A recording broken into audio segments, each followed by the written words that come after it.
यह एक ऐसी दुनिया है जहाँ पैसों की कोई वैल्यू नहीं, यहाँ टाइम ही सब कुछ है। यहाँ अगर आपको कोई चीज खरीदनी है तो आपको उस चीज के बदले अपनी जिंदगी का कुछ टाइम देना पड़ेगा, तब जाकर आप उस चीज को खरीद पाएंगे। लेकिन इस दुनिया में एक अच्छी जिंदगी गुजारने के लिए आपके पास टाइम का होना भी जरूरी है, क्योंकि यहाँ जब किसी इंसान की एज 25 साल तक पहुँच जाती है तो उस इंसान के हाथ पर 1 साल का टाइम स्टार्ट हो जाता है। जिस पल काउंटडाउन 0 हुआ उसी पल वह इंसान खत्म। अमीरों के पास इतना टाइम था कि वह 1000 साल की जिंदगी भी जी सकते थे। अमीरों ने खुद के लिए एक अलग दुनिया बना ली थी जहां वो लोग एक सुकून भरी जिंदगी गुजार रहे थे। लेकिन वहीं दूसरी तरफ गेटो सिटी में रहने वाले गरीब लोग दिन रात मेहनत करके खुद के लिए टाइम कमाते थे, नहीं तो उनकी जिंदगी खत्म हो जाएगी। इन्हीं गरीबों की बस्ती में विल नाम का एक लड़का रहता था जिसकी घड़ी में सिर्फ 23 घंटे ही बचे थे। विल अपनी मॉम के साथ रहता था। अब क्योंकि 25 साल के बाद उम्र रुक जाती है, इसीलिए उसकी माँ 50 साल की होकर भी बहुत जवान दिख रही थी। आज विल की माँ का 50वां जन्मदिन था। विल अपनी मॉम का बर्थडे सेलिब्रेट करने के लिए पिछली रात ओवर टाइम करके एक शैंपेन की बोतल लाया था। यह देखकर विल की मॉम बहुत खुश हो जाती है और वो विल से कहती है कि मैं अपने पोतों को देखना चाहती हूँ, तुम किसी लड़की को डेट क्यों नहीं करते? जिस पर विल जवाब देता है कि इन सब चीजों के लिए टाइम किसके पास है। विल की मॉम ने उससे कहा कि इलेक्ट्रिसिटी बिल और बैंक से लिया हुआ लोन कल की डेट तक मुझे क्लियर करना होगा, नहीं तो हमें फाइन पड़ सकता है। इसीलिए अब मैं जा रही हूँ और कल रात तक सभी बिल्स और बैंक के लोन्स जमा करवा कर वापस आऊंगी। उसने कहा कि मेरे पास सिर्फ 3 दिन का टाइम है। इलेक्ट्रिसिटी बिल और बैंक का लोन चुकाने में मेरे पास लगभग सारा टाइम खर्च हो जाएगा, इसीलिए कल शाम को तुम जरूर बस स्टॉप पर मेरा इंतजार करना, ताकि मेरा सारा टाइम खत्म होने से पहले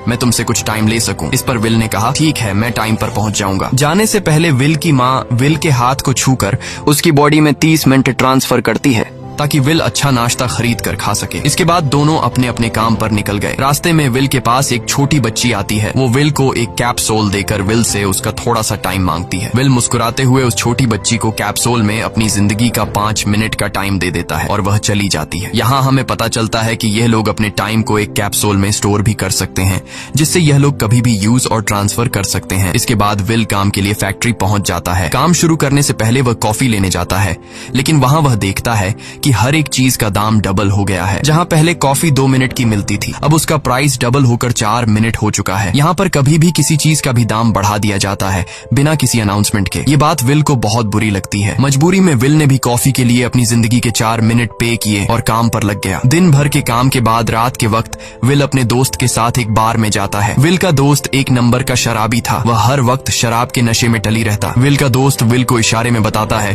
कि वह आदमी सबको फ्री में दारू पिला रहा है और उसके पास बहुत ज्यादा टाइम है। ये सुनकर विल ने जब उस आदमी की तरफ देखा तो उसे चारों तरफ से लड़कियों ने घेरा हुआ था। विल की जब उस आदमी की घड़ी पर नजर गई तो उस आदमी के पास 116 साल का टाइम था। ये देखकर विल समझ जाता है कि यह आदमी ग्रीनिच सिटी से है, क्योंकि गेटो सिटी में लोगों के पास ज्यादा से ज्यादा 2 दिन का टाइम होता है। विल उस आदमी के पास आया और उसे वार्न करने लगा कि यहाँ पर तुम्हें नहीं होना चाहिए था। यहाँ चोरों का खतरा है, ये लोग तुम्हें मारकर तुम्हारा टाइम चुरा लेंगे, इसलिए जल्दी से यहाँ से निकल जाओ। लेकिन वो आदमी विल की बातों को सीरियस नहीं लेता और उसे इग्नोर करके ड्रिंक करने लग जाता है। तभी उस बार में फोर्टिस नाम का एक गैंगस्टर अपने ग्रुप के साथ आया, जिसे देखकर सारे लोग बाहर निकल भागे। दरअसल यह शहर के सबसे बड़े गुंडे हैं जो लोगों से जबरदस्ती टाइम चुराते हैं। विल का दोस्त विल को पकड़कर ले जाने लगा, लेकिन विल ने जाने से इनकार कर दिया और वहाँ एक कोने में छिपकर सब कुछ देखने लगा। फोर्टिस उस अमीर आदमी से उसका सारा टाइम लूटने आया था। फोर्टिस उस अमीर आदमी को चैलेंज करता है कि चलो पंजा लड़ाते हैं और जो हारेगा वह अपना सारा टाइम जीतने वाले को दे देगा। ये टाइम फाइट आर्म रेसलिंग की तरह थी, जिसमें 2 लोगों को एक दूसरे की कलाई पकड़नी होती थी। जिस भी इंसान की कलाई नीचे होती थी उसका टाइम घटने लगता था और वो टाइम उस आदमी के हाथ में ट्रांसफर होने लगता था जिसकी कलाई ऊपर होती थी। इस तरह जीतने वाला इंसान सारा टाइम उस दूसरे आदमी से अपनी बॉडी में स्टोर करके उसे मार देता। फोर्टिस उस आदमी से कहता है क्या तुम इसके लिए तैयार हो? इस पर उस अमीर आदमी ने कहा कि मैंने बहुत ज्यादा ड्रिंक की हुई है, इसलिए मुझे कुछ टाइम चाहिए, उसके बाद मैं तुम्हारे चैलेंज के लिए तैयार हूँ। फोर्टिस कहता है कि ठीक है, ये तुम्हारी आखिरी ख्वाहिश है, जाओ मैं तुम्हें तैयार होने के लिए कुछ मिनट देता हूँ। फोर्टिस उसके साथ अपना एक आदमी भी भेज देता है ताकि यह भाग न सके। वो अमीर आदमी बाथरूम में आकर बहुत ज्यादा उल्टियां करने लग जाता है, क्योंकि उसे काफी चढ़ गई थी। इसलिए अगर वो इस हालत में फोर्टिस से पंजा लड़ता तो इस अमीर आदमी का हारना कंफर्म था। तभी विल वहाँ पर आ जाता है। वो फोर्टिस के आदमी को मारकर उस अमीर आदमी को अपने साथ उस जगह से बाहर निकाल लेता है और उसे फोर्टिस से बचाकर एक सेफ जगह पे ले आया। विल ने उस अमीर आदमी से कहा कि मैंने तुमसे कहा भी कि तुम्हारी जान को खतरा है, तुम जानबूझकर अपना टाइम क्यों बर्बाद कर रहे हो? वो आदमी विल को अपना नाम हेनरी बताता है और वो विल से पूछता है कि तुम्हारी उम्र उम्र कितनी है? विल ने बताया 28 साल। हेनरी ने कहा, मेरी उम्र 105 साल है और अब मैं जिंदगी से थक चुका हूँ। मैंने अपनी लाइफ में हर एक चीज का मजा लिया है और अब मुझे इस जिंदगी की जरूरत नहीं है। मैं जीना नहीं चाहता। ये सुनकर विल ने हैरानी से पूछा, आखिर तुम कहना क्या चाहते हो? इस पर हेनरी ने कहा, लगता है तुम अब तक हकीकत से अनजान हो। क्या तुमने कभी सोचा है कि इस दुनिया में अलग अलग टाइम जोन्स क्यों बनाए गए हैं?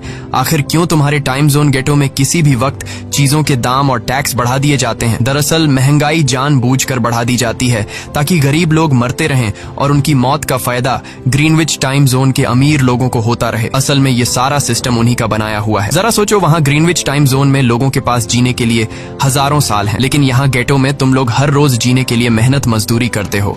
ऐसा इसलिए है क्योंकि उन्होंने तुम्हें यह करने के लिए मजबूर किया है। वो लोग तुम लोगों को ज्यादा टाइम देना ही नहीं चाहते ताकि तुम लोग मजबूरी में उनके लिए काम करते रहो। वो लोग महंगाई बढ़ाकर तुम्हें ज्यादा से ज्यादा टाइम खर्च करने पर मजबूर करते हैं ताकि तुम्हारे टाइम से वो हमेशा की जिंदगी जी सकें। उन्होंने अपनी जिंदगी का हर एक दिन गरीबों की मौत से इकट्ठा किया है और मैं ऐसी जिंदगी बिल्कुल भी नहीं जीना चाहता जो किसी गरीब मजबूर इंसान की मौत से मिली हो। ये सब सुनकर विल समझ गया कि हेनरी बहुत ही नेक दिल इंसान है। हेनरी ने विल से आगे पूछा, अगर तुम्हारे पास मेरे जितना टाइम होता तो तुम क्या करते? विल ने मुस्कुराकर कहा कि सबसे पहले मैं बार बार टाइम को देखना छोड़ देता, क्योंकि उस वक्त भी विल के पास सिर्फ 18 घंटे होते हैं। वो सोने से पहले, सोने के बाद, खाना खाते टाइम हर वक्त अपनी घड़ी देखता रहता है, क्योंकि मुझे डर लगता है कि कहीं मेरा टाइम खत्म न हो जाए और मैं मर न जाऊं। विल कहता है कि मेरी मॉम घर संभालने के लिए बहुत ज्यादा मेहनत करती है। अगर मेरे पास तुम्हारी तरह इतना ज्यादा टाइम होता तो मैं अपनी मॉम के लिए ग्रीनविच सिटी में एक अच्छा घर खरीदता और हम दोनों वहाँ पर खुशी से जिंदगी गुजारते। इसके बाद विल ने हेनरी से कहा, आज रात हमें यहीं रुकना होगा, सुबह तक खतरा टल जाएगा, तब तुम वापस अपने घर लौट जाना। इसके बाद ये दोनों सो जाते हैं। सुबह उठकर हेनरी देखता है कि विल अभी भी सो रहा है। वो विल के पास आता है और उसके पास जितना भी टाइम होता है वो सारा का सारा विल को ट्रांसफर कर देता है और अपने पास कुछ ही मिनट बचाकर एक ब्रिज के ऊपर जाकर बैठ जाता है। विल जब नींद से जागा तो उसने देखा कि हेनरी वहाँ से जा चुका है। तभी हमेशा की तरह नींद से जागने के बाद विल ने अपनी घड़ी में नजर डाली। विल की घड़ी में 116 साल ऐड हो चुके थे। यह देखकर उसकी आंखें खुली की खुली रह गईं। उसे लगा कि वो अभी भी नींद में है और सपना देख रहा है। इसी दौरान विल की नजर विंडो पर पड़ी जिस पर लिखा था, मेरा टाइम बर्बाद मत करना। वो समझ जाता है कि हेनरी ने मुझे अपना सारा समय दे दिया है। तभी विल ने हेनरी को दूर एक ब्रिज के किनारे पर बैठे देखा। विल जल्दी से हेनरी की तरफ भागा, लेकिन अब बहुत देर हो चुकी थी क्योंकि हेनरी के पास अब बस कुछ ही सेकंड्स बचे थे और थोड़ी देर बाद वो एक झटके से मरकर ब्रिज से नीचे पानी में गिर गया। विल को हेनरी की मौत का बहुत ज्यादा दुख होता है। अब विल के पास 116 साल की जिंदगी थी और वो समझ जाता है कि अगर मैं यहाँ पर रहा तो लोग समझेंगे कि हेनरी को इसी ने मारा है। विल जल्दी से अपने दोस्त के पास जाता है। विल का दोस्त विल के हाथ में इतना सारा टाइम देखकर शॉक रह जाता है, जिसके बाद विल ने अपने दोस्त को दोस्ती की खातिर 10 साल का टाइम दिया। ये देखकर विल का दोस्त उसका दिल से शुक्रिया अदा करता है। विल कहता है कि यहाँ रहना मेरे लिए अब ठीक नहीं, क्योंकि इतने ज्यादा टाइम को देखते हुए मेरा टाइम छीनने के लिए कोई भी मुझे मार सकता है। अब मैं अपनी माँ के लिए ग्रीनविच सिटी में एक अच्छा सा घर खरीद सकता हूँ और वहाँ पर एक सेफ लाइफ गुजारूंगा। जिसके बाद विल अपने दोस्त को गुड बाय कहकर वहाँ से निकल जाता है और सीधा उस बस स्टॉप पर जाकर मॉम का इंतजार करने लगता है, जहाँ 2 दिन पहले उसकी मॉम ने उससे कहा था कि मैं इलेक्ट्रिसिटी का बिल और बैंक का लोन चुकाकर इस बस स्टॉप पर पहुंचूंगी। दूसरी तरफ विल की मॉम सारे लोन और बिल्स भरने के बाद घर लौटने के लिए बस में चढ़ी, पर तभी उसे पता लगा कि एक ही दिन में बस की टिकट के दाम डबल हो गए थे। पहले जहां टिकट 1 घंटे में आती थी वहीं अब प्राइस 2 घंटे हो गया था। ये देखकर विल की मॉम बहुत ज्यादा परेशान हो जाती है क्योंकि विल की मॉम के पास सिर्फ 1.5 घंटा बचा था। विल की मॉम बस ड्राइवर से रिक्वेस्ट करती है कि अगले स्टॉप पर मेरा बेटा उसे बाकी का टाइम दे देगा, लेकिन बस ड्राइवर ने साफ इनकार कर दिया और कहा कि अगर टाइम नहीं है तो फिर पैदल चली जाओ। लेकिन विल की मॉम को पता था कि अगला बस स्टॉप बहुत दूर है। अगर वह पैदल भी जाती है तो उसे पहुंचने में 2 घंटे लगेंगे। उस वक्त बस में ढेर सारे पैसेंजर्स सवार थे। विल की मॉम ने उनसे भी रिक्वेस्ट की पर किसी ने भी उनकी मदद नहीं की। इतने में ही बस वहां से निकल गई। विल की मॉम रेचल के पास ज्यादा टाइम नहीं बचा था, इसलिए वह दौड़ती हुई पैदल घर की तरफ भागने लगी। दूसरी तरफ विल अपनी मॉम के लिए फूलों का गुलदस्ता लिए बस स्टॉप पर उनका इंतजार कर रहा था, क्योंकि आज उसे अपनी मॉम का बर्थडे सेलिब्रेट करना था। बस जब उस स्टॉप पर पहुंची तो कई सारे पैसेंजर्स उतर आए, पर उनमें से विल की मॉम नहीं थी। विल यह देखकर परेशान हो जाता है और उसे समझ आ गया कि जरूर उसकी मॉम मुसीबत में है। वह उसी वक्त अपनी मॉम की तलाश में भागा। उधर रेचल के पास अब कुछ ही मिनट बचे थे। वह रास्ते में आने वाली गाड़ियों और लोगों के घरों का दरवाजा पीट पीट कर आकर उनसे थोड़ा समय उधार मांग रही थी, लेकिन कोई भी उसकी मदद करने को तैयार नहीं था। इधर विल जब कुछ दूर गया तो उसे उसकी मॉम दौड़ती हुई नजर आ गई। अपनी मॉम को भागते हुए देख विल समझ गया कि उनके पास ज्यादा टाइम नहीं है। वह अपना हाथ आगे करके तेजी से उनकी तरफ दौड़ने लगा। उधर रेचल के पास अब सिर्फ 10 सेकंड्स ही रह गए थे। वह भी पूरी तेजी से विल की ओर भाग रही थी, लेकिन जैसे ही रेचल अपने बेटे विल के पास पहुंची, उसका टाइम खत्म हो जाता है और वह मर जाती है। यह देखकर विल को बहुत दुख होता है, क्योंकि उसने अपनी मॉम के लिए क्या कुछ नहीं सोचा था। वह चीख चीख कर रोने लगा। अगली सुबह तक हेनरी की डेड बॉडी टाइम कीपर्स को मिल चुकी थी। ये टाइम कीपर्स वहां पर इन्वेस्टिगेशन करते हैं। आज की दुनिया में टाइम कीपर्स होते थे जो पुलिस की तरह थे। इन टाइम कीपर्स का काम भी क्राइम को रोकना होता है। टाइम कीपर्स के ऑफिसर रेमंड ने उस जगह में अच्छी तरह से जांच की, लेकिन उसे कोई भी क्लू नहीं मिला। तभी रेमंड की नजर उस ब्रिज के पास लगे सीसीटीवी कैमरा की तरफ गई। वह सीसीटीवी फुटेज चेक करने सीसीटीवी रूम के लिए निकल पड़ा। दूसरी तरफ विल समझ चुका था कि उसकी मॉम की मौत के लिए ग्रीनिच में रहने वाले अमीर लोग ही जिम्मेदार हैं, जिन्होंने गेटो शहर के लोगों को एक एक सेकंड का मोहताज बना दिया है। अब विल उनसे बदला लेने ग्रीनिच की तरफ निकल पड़ा और यहाँ से होती है असल कहानी शुरू। ग्रीनविच सिटी में एंटर होने के लिए विल को 1 साल का टाइम खर्च करना पड़ा और ग्रीनिच सिटी जा पहुंचा। वहाँ जब विल ने अमीर लोगों का लाइफस्टाइल देखा तो उसकी आंखें खुली की खुली रह गईं। वहाँ लोगों के पास इतना टाइम था कि वो लोग मरने का नाम तक भूल गए थे। यहाँ पर अमीर लोग के बॉडीगार्ड के पास भी 100 साल से भी ज्यादा का टाइम था। ये देखकर विल गुस्से से लाल हो जाता है, क्योंकि विल जिस शहर से आया था वहाँ पर लोगों के पास सिर्फ 24 घंटे की जिंदगी थी। विल वहाँ एक महंगे होटल में रुकता है। खाना खाते दौरान एक बहुत ही खूबसूरत लड़की विल को देखती है, जैसे उसे विल पसंद आ गया हो। दूसरी तरफ टाइम कीपर रेमंड हेनरी की मौत के वक्त का सीसीटीवी फुटेज चेक कर रहा था। तभी उसे फुटेज में विल दिखाई देता है। हालांकि कैमरा ने हेनरी को ब्रिज से गिरते हुए रिकॉर्ड नहीं किया था, लेकिन उस फुटेज में विल ब्रिज के पास खड़ा नजर आ रहा था, जिससे रेमंड को विल पर शक होने लगा। इसलिए रेमंड ने अपनी टीम को विल के बारे में जानकारी इकट्ठा करने को कहा। रिसर्च के दौरान टाइम कीपर्स को यह बात पता चल जाती है कि विल नाम का एक आदमी बहुत सारा टाइम खर्च करके ग्रीनविच सिटी में एंटर हो गया है, जिससे रेमंड को यह बात कंफर्म हो जाती है कि विल ने ही हेनरी को मारा है। रेमंड उसी वक्त अपनी टीम के साथ ग्रीनविच शहर की ओर रवाना हो गया। दूसरी ओर ग्रीनविच शहर में विल एक कैसीनो में आया, जहाँ कुछ अमीर लोग पोकर खेल रहे थे। विल भी उनके साथ बैठ जाता है। एक नए आदमी को देखकर ये लोग उस पर हंसने लगते हैं, लेकिन विल गैम्बलिंग में माहिर था।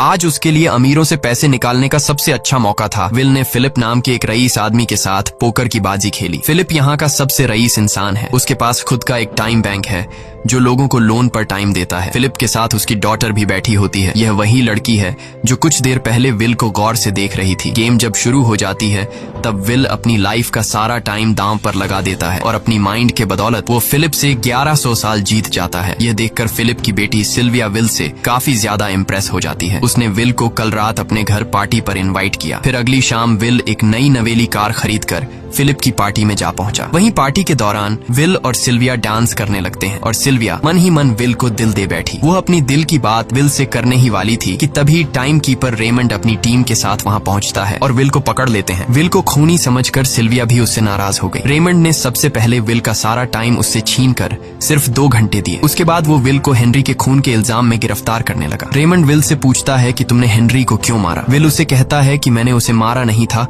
बल्कि वो खुद जीना नहीं चाहता था, इसलिए उसने मुझे 116 साल दी और बाद में उसने खुद की जान ली। लेकिन रेमंड विल की बात पर यकीन नहीं करता। विल समझ जाता है कि रेमंड मुझे हेनरी के झूठे केस में फंसाकर उम्र भर कैद के लिए मुझे जेल में डाल देगा, इसलिए वह मौका देखते ही रेमंड के आदमियों को मारकर खुद को आजाद कर लेता है और उनकी बंदूक लेकर सिल्विया को बंदी बना लिया। सिल्विया को ढाल बनाकर विल उसे साथ लेकर भाग निकला और रेमंड और उसके आदमियों को चकमा देता हुआ वापस गेटो शहर आ पहुंचा। इस दौरान विल के पास टाइम काफी कम बचा था। उसने सिल्विया से कुछ टाइम उधार मांगा, लेकिन सिल्विया ने उसे 1 सेकंड भी देने से इनकार कर दिया, क्योंकि वह भी उसे हेनरी का खूनी समझ रही थी। इसलिए वो और तेजी से गेटो शहर की तरफ कार दौड़ाता है ताकि वहां पहुंचकर किसी से टाइम उधार ले सके। जल्दबाजी में उसका ध्यान आगे सड़क पर बिछी कंटीली तारों पर नहीं पड़ता, जिससे टकराते ही विल की कार ब्रिज से नीचे गिर जाती है। इस एक्सीडेंट में विल और सिल्विया बेहोश हो गए। असल में रास्ते में वह कांटे फोर्टिस और उसकी गैंग ने बिछाए थे। फोर्टिस ने देखा कि सिल्विया के पास 10 साल का टाइम था। वो सिल्विया का सारा टाइम चुरा कर वहां से निकल जाते हैं। इतने में ही विल और सिल्विया को होश आया। सिल्विया ने जब अपने हाथ की तरफ देखा तो वो परेशान हुई, क्योंकि उसके पास सिर्फ 30 मिनट ही बचे थे और विल के पास भी कुछ मिनट ही बचे थे। पर फिर भी उसने सिल्विया को अपने कुछ मिनट दिए, जिससे इन दोनों का टाइम बराबर हो गया। इसके बाद विल सिल्विया को लेकर जल्दी से अपने दोस्त के घर जाता है,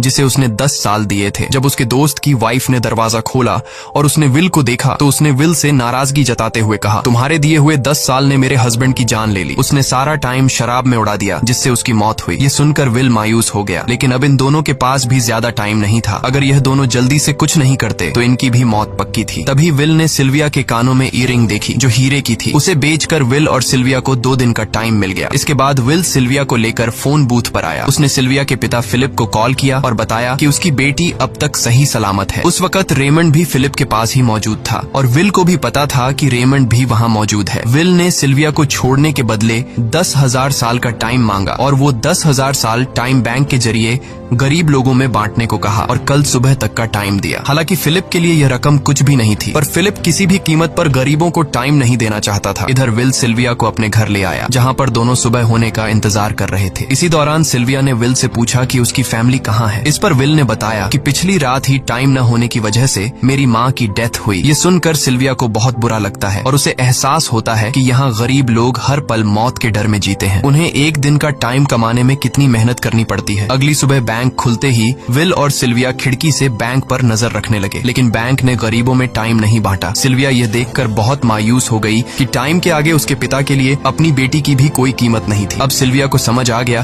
कि उसके पिता सिर्फ बिजनेसमैन नहीं है, बल्कि वो इस सिस्टम के हेड हैं। वो गरीब लोगों की मौत से अपनी जिंदगी के साल जमा करते हैं। सिल्विया को यूं मायूस देखकर विल ने उसे वापस घर भेजने का फैसला किया। वो उसे फोन बूथ पे ले आया और अपने पिता को कॉल करके अपने लिए मदद बुलाने को कहा। इस दौरान विल सिल्विया को वेपन भी दे देता है ताकि वो खुद की हिफाजत कर सके। इधर सिल्विया फोन पर अपने पिता से बात कर रही थी कि तभी टाइम कीपर रेमंड चुपके से वहां आ पहुंचा और विल पर गन तान दी। रेमंड विल पर गोली चलाने ही वाला था कि तभी सिल्विया ने रेमंड को देख लिया और घबराहट में रेमंड पर गोली चला दी। ये देख विल घबरा कर रेमंड के पास आया। हालांकि वो गोली रेमंड के हाथ को छूकर निकल गई थी। रेमंड के हाथ से बहुत खून निकल रहा था। विल ने रेमंड की घड़ी देखी। रेमंड के पास सिर्फ 2 घंटे बचे थे। दरअसल टाइम कीपर्स को भी सैलरी के तौर पर हर रोज 1 दिन का ही टाइम मिलता था। विल समझ गया कि जब तक रेमंड के पास उसके टीम वाले पहुंचेंगे तब तक रेमंड का ज्यादा खून बहने की वजह से उसकी मौत हो गई होगी। इसलिए विल रेमंड को 2 घंटे का टाइम देते हुए रेमंड की कार को लेकर वहां से निकल गया। रेमंड को गोली मारकर अब सिल्विया भी क्राइम लिस्ट में आ चुकी थी। हालांकि विल ने सिल्विया से कहा कि वो अभी इन सब से निकल सकती है, लेकिन ग्रीनिच में सिल्विया की जिंदगी पिंजरे में कैद पंछी की तरह थी। उसके पिता फिलिप ने उस पर बहुत सारी पाबंदियां लगा दी थीं, पर यहाँ आकर उसे आजादी का एहसास हो रहा था क्योंकि यहाँ वो अपनी मर्जी की मालिक थी और सिल्विया समझ जाती है कि यहाँ पर लोगों के साथ गलत हो रहा है। अब वह भी गरीबों को उनका हक दिलाने में विल के साथ थी। विल और सिल्विया ने मिलकर अमीरों को लूटना शुरू कर दिया। सिल्विया जो कि ग्रीनिच सिटी के चप्पे चप्पे से वाकिफ थी, इसलिए इन दोनों ने प्लान बनाया कि वो ग्रीनिच सिटी में बैंक से टाइम कैप्सूल चुराएंगे और उनको गरीबों में बांट देंगे। सिल्विया ने सबसे पहले अपने पिता फिलिप के कई सारे बैंक्स में डाका डाला क्योंकि फिलिप ने गरीबों की मौत से वह सारा टाइम इकट्ठा किया था। इन दोनों ने तिजोरी से सभी टाइम कैप्सूल एक बैग में पैक करके वहां से निकल गए और उन्हें गरीबों में बांटने लगे। इतनी बड़ी चोरी करने के बाद अब सरकार भी इन दोनों से तंग आ चुका था, इसीलिए सरकार ने इन दोनों के सर पर 10 साल का टाइम इनाम रख दिया। ये खबर सुनते ही गैंगस्टर फोर्टिस अब इन दोनों को कुत्ते की तरह ढूंढने लगा, लेकिन विल और सिल्विया हर रोज अपना ठिकाना बदलते रहते थे जिससे वो किसी के हाथ नहीं आते थे। यह दोनों एक होटल में छुपे हुए थे। इनके पास टाइम की कमी तो थी नहीं, इसलिए उन्होंने पूरे होटल को ही बुक कर लिया था। फोर्टिस इन दोनों की तलाश में उस होटल के बाहर आ पहुंचा। वहां उसने कुछ लोगों को पकड़कर उनसे विल और सिल्विया के बारे में पूछने लगा, लेकिन उन लोगों पर विल और सिल्विया के बहुत एहसानात थे, इसलिए ये लोग मरने के लिए तो तैयार थे, पर विल और सिल्विया का ठिकाना बताने के लिए तैयार नहीं थे। लेकिन जब फोर्टिस ने उन लोगों पर बहुत ज्यादा जोर जबरदस्ती की तो उनमें से एक बंदा मौत के डर से फोर्टिस को उस होटल के बारे में बता देता है जहां विल और सिल्विया छुपे हुए थे, जिसके बाद फोर्टिस फौरन अपनी गैंग के साथ वहां पर पहुंच जाता है और इन दोनों को पकड़ लेता है। अब विल और सिल्विया का उनसे बच पाना नामुमकिन था। फोर्टिस ने विल को एक टेबल पर बैठा दिया और उसे टाइम फाइट के लिए चैलेंज किया। विल समझ गया कि अगर मैंने चैलेंज से इनकार किया तो फोर्टिस के गैंग वाले लोग मुझे मार देंगे, इसलिए क्यों ना आज इसके साथ पंजा आजमाया जाए। फोर्टिस और विल ने एक दूसरे की कलाई पकड़ ली और मौत का खेल शुरू हुआ। फोर्टिस माहिर खिलाड़ी था, उसने शुरुआत में ही विल का हाथ नीचे कर दिया, जिससे विल का टाइम तेजी से फोर्टिस में ट्रांसफर होने लगा। लेकिन विल बिल्कुल जोर ही नहीं लगा रहा था, जैसे कि वो जानबूझकर हार रहा हो। पर जैसे ही विल के पास अपनी लाइफ के 3 से 4 सेकंड बचे, तभी विल ने अपनी पावर दिखाई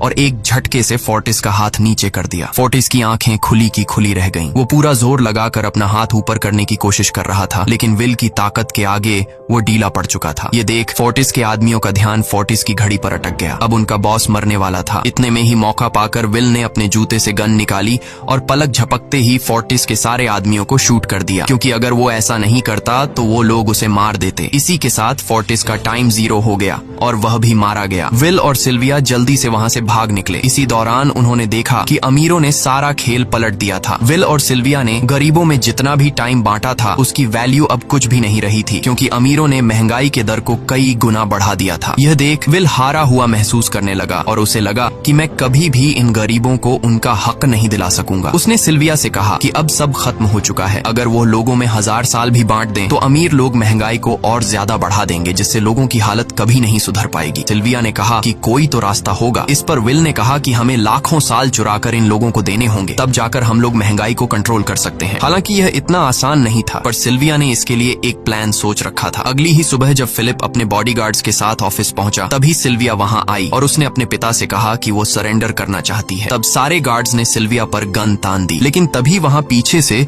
गार्ड के बेस में छिपा विल वहां आ पहुंचा। उसने फिलिप के सर पर गन रखी और उसके जरिए लॉकर का दरवाजा खुलवाया। विल और सिल्विया ने फिलिप के लॉकर से एक टाइम कैप्सूल चुरा लिया, जिसमें 10 लाख साल का टाइम मौजूद था। इस टाइम कैप्सूल का एक साल गरीबों की ही मौत से आया था। विल और सिल्विया वह टाइम कैप्सूल लेकर भाग जाते हैं। इधर रेमंड को जब यह बात पता चली तो वह फौरन विल और सिल्विया के पीछे लग गया। जब रेमंड ने अपने हाथ पर घड़ी को देखा तो उसके पास 1 घंटे से भी कम टाइम बचा हुआ था। वह हेडक्वार्टर कॉल करके कहता है कि मुझे मेरी सैलरी कैप्सूल में भेज दो, मेरे पास टाइम कम है। लेकिन इससे पहले कि वह अपनी बॉडी में कैप्सूल से टाइम ट्रांसफर कर पाता, उसे विल की कार दिख जाती है और वह कैप्सूल से अपनी बॉडी में बिना टाइम ट्रांसफर किए उनके पीछे लग जाता है, क्योंकि अगर वो 10 लाख साल गरीबों को मिल जाते तो गेटो टाइम जोन का हर एक इंसान अमर हो जाता और अमीरों का बनाया पूरा सिस्टम तहस नहस हो जाता। रेमंड ने विल और सिल्विया को पकड़ने के लिए अपनी पूरी जी जान लगा दी, लेकिन वो उन्हें रोक नहीं पाया। विल और सिल्विया रेमंड को चकमा देकर गेटो शहर आ गए और वह टाइम कैप्सूल एक बच्ची के हाथों में सौंप दिया। उन्हें पता था कि रेमंड सीधा हमारे पीछे गीटो शहर पहुंचेगा, इसलिए उन्होंने इस जगह को छोड़कर एक सुनसान जगह पर चले गए। उधर उन्होंने गीटो शहर के लोगों में लाखों साल बांटकर उन्हें अमर कर दिया था, लेकिन खुद इन दोनों के पास बहुत ही कम टाइम बच जाता है। बदकिस्मती से उसी पल रेमंड ने उन्हें पकड़ लिया। रेमंड ने विल को धमकी देते हुए कहा, अगर तुम्हें अपनी जान प्यारी है तो चुराया हुआ सारा टाइम वापस कर दो। तब विल ने उसे अपनी घड़ी का समय दिखाया। विल और सिल्विया के पास कुछ ही मिनट बचे थे। विल ने रेमंड से कहा, कहीं तुम भूल तो नहीं गए? याद है जब तुम मरने वाले थे तो मैंने तुम्हें कुछ टाइम उधार दिया था। टाइम तो तुम्हें मुझे वापस करना चाहिए। यह सुनकर रेमंड को याद आया कि विल और सिल्विया को पकड़ने की जल्दी में उसने अपने टाइम पर ध्यान ही नहीं दिया। जब उसने अपनी घड़ी पर नजर डाली तो उसके पास सिर्फ 5 सेकंड ही बचे थे, जो देखते ही देखते 0 हो गए और रेमंड मारा गया। विल और सिल्विया रेमंड से तो बच गए थे, पर इन दोनों के पास भी अब सिर्फ एक मिनट ही बचा था। ऊपर से उस सुनसान इलाके में उनकी मदद करने वाला भी अब कोई नहीं था। उन्हें अपनी मौत साफ नजर आ रही थी। इन दोनों ने मायूस होकर एक दूसरे को गले लगाया और तभी विल को रेमंड की कार नजर आई। विल फौरन कार की तरफ भागा और वहां पहुंचकर उसने रेमंड की सैलरी का टाइम अपनी घड़ी में ट्रांसफर कर दिया। इसके बाद वह सिल्विया को भी टाइम देने उसकी ओर भागने लगा। सिल्विया भी तेजी से विल की ओर दौड़ रही थी। सिल्विया के पास कुछ ही सेकंड्स बचे हुए थे। यह बिल्कुल उसी तरह का पल था जिस तरह से विल ने अपनी मॉम को खोया था। विल ने अपनी मॉम को तो खो दिया था, पर सिल्विया को नहीं खोना चाहता था। विल सिल्विया के बिल्कुल करीब ही था, पर तभी सिल्विया विल की बाहों में गिर पड़ी। लकीली विल ने सही वक्त पर सिल्विया का हाथ थाम लिया था, जिससे उसकी जान बच गई। विल और सिल्विया की बदौलत अब डेटन शहर के सारे लोग अमर हो चुके थे। अब उन्हें 1-1 घंटे कमाने के लिए फैक्ट्रीज में काम करने की जरूरत नहीं थी। वह सभी अपने सपनों को पूरा करने ग्रीनिच शहर की ओर निकल पड़े, जिससे अमीरों का बनाया सारा सिस्टम फेल हो गया। वहीं इसी के साथ यह कहानी खत्म हो जाती है। अगर आपको वीडियो अच्छी लगी हो तो हमारे चैनल को सब्सक्राइब और वीडियो को लाइक जरूर कीजिएगा।